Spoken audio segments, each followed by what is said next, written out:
I have played Fantastic Frontier for quite a few years now, and despite completing most of what the game offers, I still continue to join. This is largely because I spend my time in Fantastic Frontier searching for bugs, Easter eggs, and other interesting insights into the development of my favorite game. Here, I've compiled a list of interesting misconceptions, bugs, general facts, and Easter eggs, as well as insider information. Having recently acquired a copy of the entire map, as well as all of the assets used within the game, I figured now would be a good time to show off some of the discoveries I've made over the years.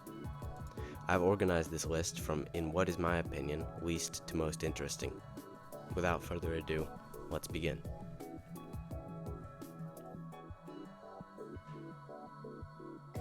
First off, we have these two blue parts underneath the white tower.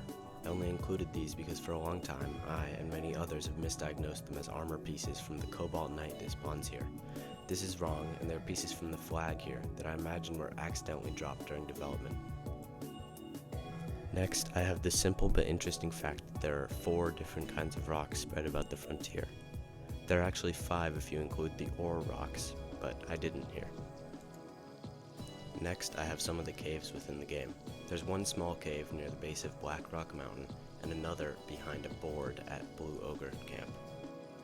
There's another cave near the pits, and while in studio I realized that this cave looks like a certain, racist symbol. I really doubt this is intentional, however, so don't attack the devs for it.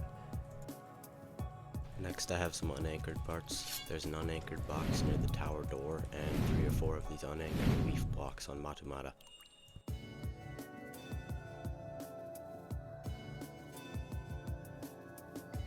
For the first fact in this section, I have a message from Gorbachelli confirming that the propaganda head is based off of the album cover of the late great Nujabe's Modal Soul.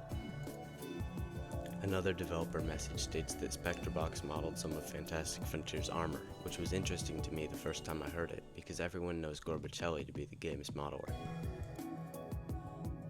Next, I have this theory about King George III's 58-hour insanity before death in 1920. This can obviously be connected back to Mr. 58 and the insanity of the strange man, but I'll let you all figure that out.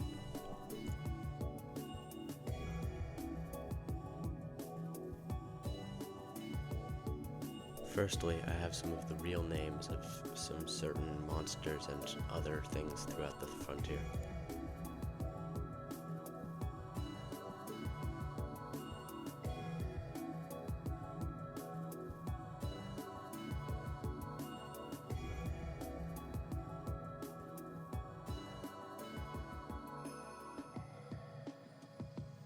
Next, I have this red pitfall entrance, which Gorbachelli stated was unused within the game, though I still think it's a cool insight into the development of Fantastic Frontier. In the files, I also found this folder for buried treasures, which may or may not be scrapped content, but it's inconclusive. Next, I have a photo of the Topple Market before it was implemented. Here, it has textures and was clearly intended for a different game. This was released before Fantastic Frontier ever came out and may be the first ever picture of Fantastic Frontier. This next one is very strange. It's a sound that plays in this specific spot near the deep forest. I think it's supposed to come from either Rabbit Hole or something to do with honoring Blade, but I'm not sure.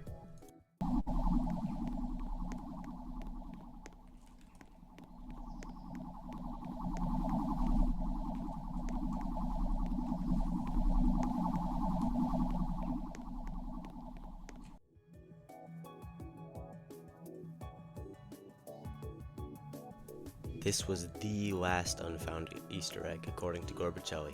In DMs, he told me where to find it, and my friend Chaco and I spent the next couple hours trying to get it until we finally did.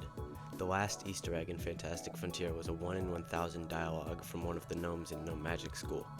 I believe that I was the first ever person to notice its rarity. This is it.